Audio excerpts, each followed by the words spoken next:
প্রথমে অ্যাপটা ওপেন করব, পলিসি অ্যাকসেপ্ট করব, নোটিফিকেশন চাচ্ছে অ্যালাউ করে দেবো। আচ্ছা, সাইন ইন অপশন আসছে। আচ্ছা, কান্ট্রি আমাদের এখানে অটোমেটিক বাংলাদেশ সিলেক্ট আছে, সিলেক্ট করে দিয়ে ওকে করব।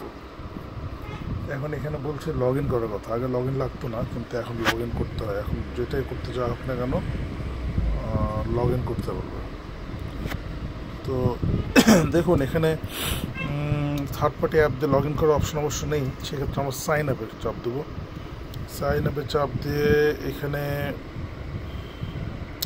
ফোন নাম্বার বা ইমেল দিয়ে ভেরিফিকেশন করা যেতে পারে। ফোন নাম্বার দিয়ে ভেরিফিকেশন যদি আমরা করি, যেমন আমাদের একটা ফোন নাম্বার দিই 01917374848। পাসওয়ার্ড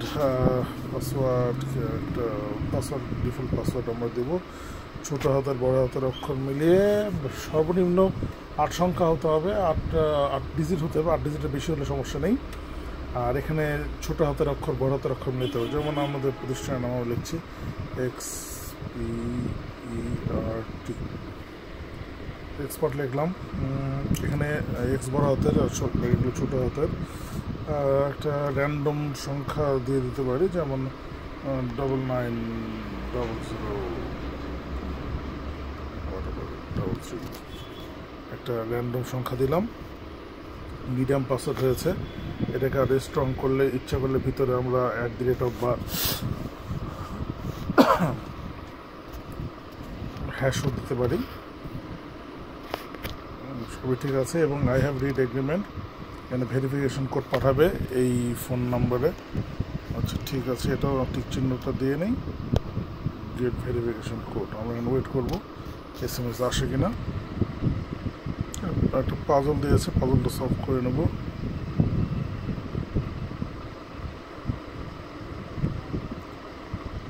বলছে ভেরিফিকেশন কোড পাঠিয়েছে, কিন্তু এখনো তো আমরা দেখছি কল আকারে এসছে।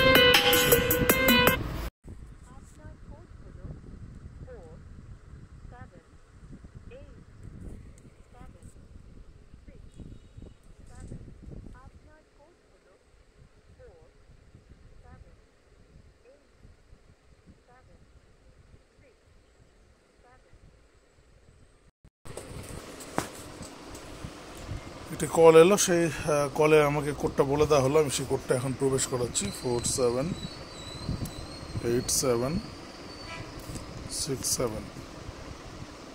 এই কাজটি করার সময় চেষ্টা করবেন হাতের কাছে একটা খাতা কলম রাখার, সেক্ষেত্রে আপনার জন্য সুবিধা হবে।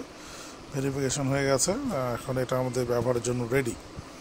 এখন আমরা এই প্লাসে চাপ দিয়ে যদি QR কোড স্ক্যান করি, আমরা এখন সরাসরি স্ক্যান করতে পারবো। স্ক্যান করলে এটা অ্যাড হবে, যেভাবে আগের প্রসিডিউরে হয়। আমাদের পুরোনো ভিডিওগুলো আপনারা দেখেছেন, সেই প্রসিডিউরে আমি শুধু দেখালাম কীভাবে এটা লগ ইন করতে হয়।